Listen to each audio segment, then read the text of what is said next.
Take a drive around the edges of the Treasure Valley, and no doubt you'll find urban areas quickly blending with wilderness areas. Earlier this month, we saw how dangerous that can be when the Goose Fire spread rapidly through the dry foothills. Fortunately, no homes burned. But people in the far corner of northwest Boise fear a repeat at any time. As investigative reporter Morgan Romero tells us, they worry the outcome could be worse as more development moves in without the infrastructure to support it. I feel like I'm in heaven. A slice of heaven off Old Hill Road, where life slows down. So when you come here and there's, you ride up the road, you'll see animals, and the deer are friendly, and everything's beautiful here. Here, in the foothills of northwest Boise.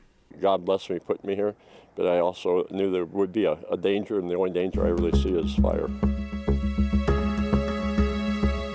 That danger quickly surrounded Bob West's property the evening of October 6th.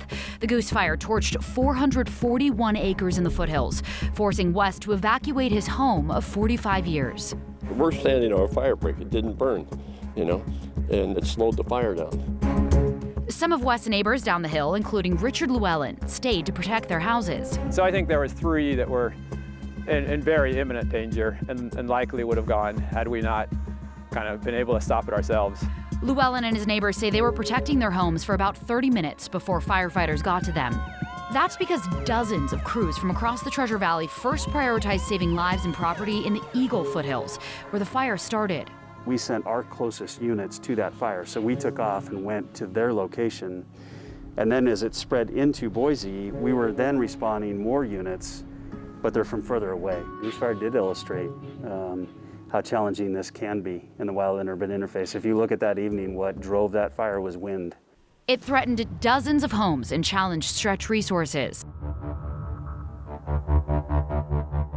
Many homeowners along Hill Road feared this exact scenario. Boise and Eagle fire chiefs admit people there live in a fire coverage gap. So there really has been a fire coverage gap. There has. It still continues to be an area that's a gap in coverage, as we've seen with development going on. Since being annexed into the city in 2016, homeowners pay taxes for Boise Fire, but don't have equal protection. The Northwest Neighborhood Association argues that isn't fair. If you can't afford to provide the infrastructure at the time development occurs, you should not be annexing. From the area where Llewellyn lives, Hill Road and Bogart, the closest staffed fire station in Boise is 6 minutes away on Glenwood Street. It covers the neighborhoods right around it, as well as Hidden Springs, but skips the far corner of northwest Boise. Instead, the Eagle Fire Department signed an official agreement with Boise in 2019 to respond here. Citizens are not unprotected or unsafe in that area. I also strongly believe that any additional fire service or response in any of those areas that we have development is largely important. Eagle can get to Hill and Bogart faster within the National Fire Protection Association's 4-minute standard response time.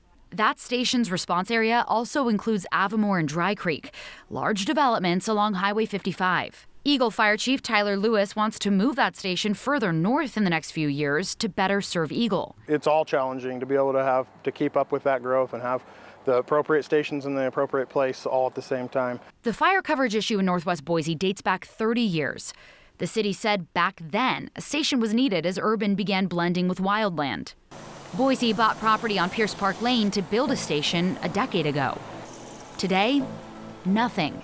Now, more growth is coming to an area already lacking adequate infrastructure, namely Corey Barton Homes and Trilogy's high-density prominent subdivision, with 226 units planned on Hill Road Parkway.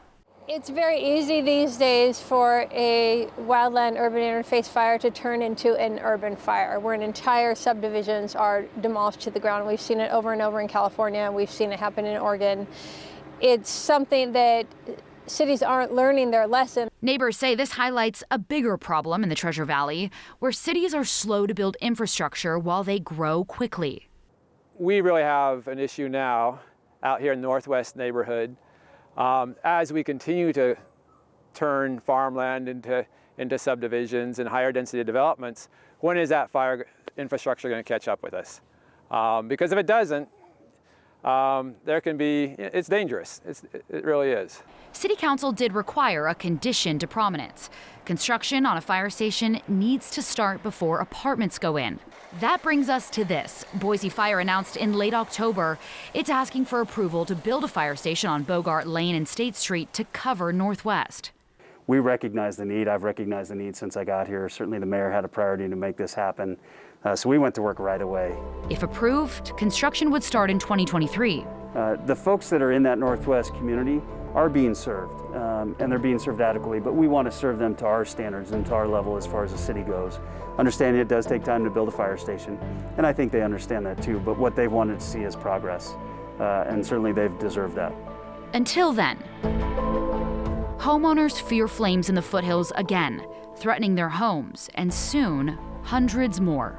When you start putting homes in, especially two-story homes where people don't have much chance to get out, you got to take extra caution to ensure people a safe life. Last Tuesday, Boise City Council approved buying the land for the future station on State Street and Bogart Lane. The design process will take place next. And while this will adequately serve Northwest Boise, the Pierce Park neighborhood is still left without a station of its own.